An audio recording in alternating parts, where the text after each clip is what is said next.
बिल्कुल यश एक मोटा समाचार वर्ष 2010 में જ્યારે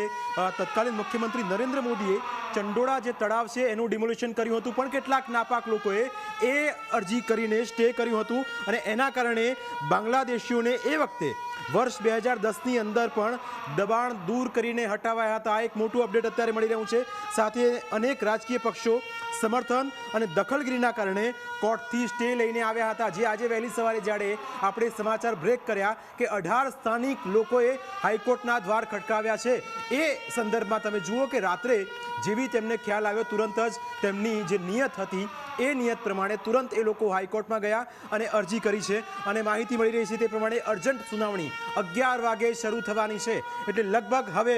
11 વાગ્યાનો સમય થશે, પોણો કલાક જેટલો સમય બાકી છે। એ સમય દરમિયાન મોટા ભાગનું ડિમોલિશન પણ થશે। સાથે એ પણ માહિતી મળી રહી છે કોર્ટમાંથી સ્ટે લાવીને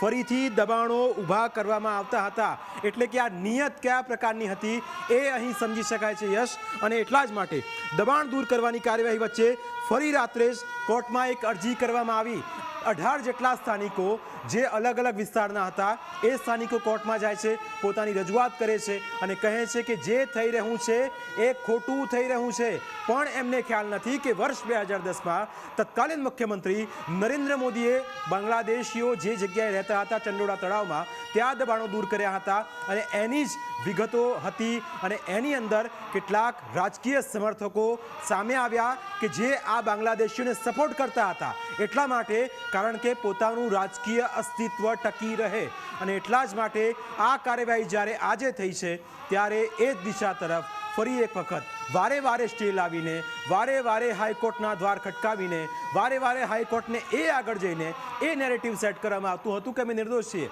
અમે જે જગ્યાએ રહીએ છીએ એ બધું ઓકે છે અને હાઈકોર્ટની સિમ્પથી મેળવીને આ તમામ બાંગ્લાદેશીઓ અત્યાર સુધી રહેતા હતા અને ધીરે ધીરે ધીરે એમનો વ્યાપ વધતો ગયો અને એ વ્યાપ એટલો બધો યશ વધી ગયો કે આખો એક વસવાટ ઊભો થઈ ગયો, જેને આપણે મિની બાંગ્લાદેશ કહી રહ્યા છે। તેની અંદર વોર્ડ બન્યા, તેની અંદર નેતાઓ બન્યા અને એ નેતાઓ પણ સપોર્ટ કરતા હોવાની